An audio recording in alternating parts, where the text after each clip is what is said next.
My name is Kayla Robinson. I am a senior at Charleston Southern University and I play women's soccer.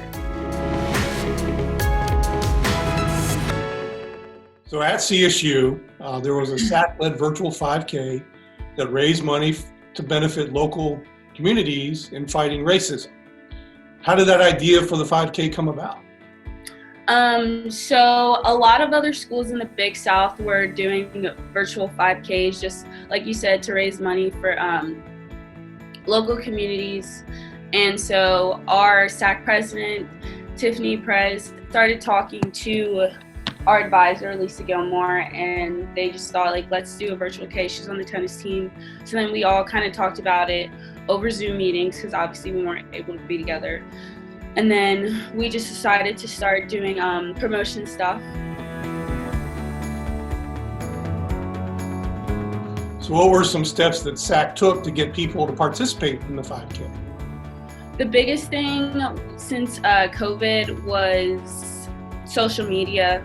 Everyone was just to repost things and just get the word out and just show that Charleston Southern cares about what's going on in the world. So social media was a big part, just promoting it, and telling your families and friends about it. So where did the proceeds, what organizations did the proceeds benefit from the 5K? So the proceeds went to an organization called Metanoia. It is a local church community that helps their communities with building schools and just raising money for their kids and just low-income families and things like that. So what other initiatives has the SAC or the school in general have or will participate in? During the few early months before the election, we were really big on voting promotion and getting it out on social media. Another thing that we recently just did was we created posters just about diversity around the school and just put them up in our field house. So that was a big thing.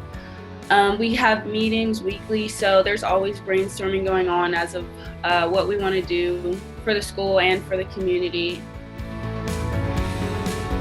What can you tell us about the Choose Love Chalk event?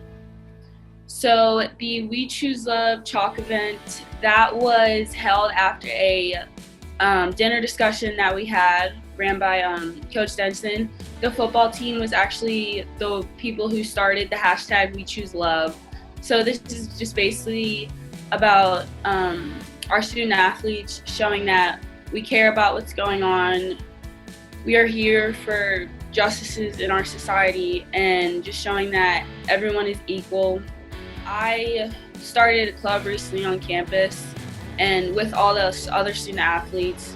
So I think that just both of them having together, because my hashtag is We Stand and We Choose Love is also a very good one to go with that, because it just shows that as student athletes, we stand together through anything and that we're supporting each other, especially our Black student athletes right now at this time. You participated in the Big South's Cultural Conversation series aimed at addressing the racial inequality and social injustice that exists nationally. What was that experience like for you? I was happy and I was honored that I was chosen, but it was a really good experience. People that I was on there with, they were really nice people and they made me feel comfortable. So what does being able to share your voice and the voices of other student athletes at the conference level mean to you? It means a lot to me. It definitely shows me that the Big South is supporting me behind my back as much as the student athletes at my school are. And I think that it's very good to talk about it with each other, and I'm glad that I have the opportunity to talk about it with my student athletes, because it's not something that's comfortable to talk about. And I think that a lot of people hold back what they want to say because they feel that they're gonna offend other people or just make the situation more uncomfortable. But I think that the more we talk about it, people are starting to open their eyes and realize that this is real life, that we're dealing with this, and that it just needs to be handled in a different way. As a senior, what's your major and what are your career goals after Charleston Southern? I'm a criminal justice major and a political science minor. I am planning to apply to Charleston Police Department, stay there for a couple years, and then I want to go back up north and try to be a state trooper in the state of New Jersey. So those are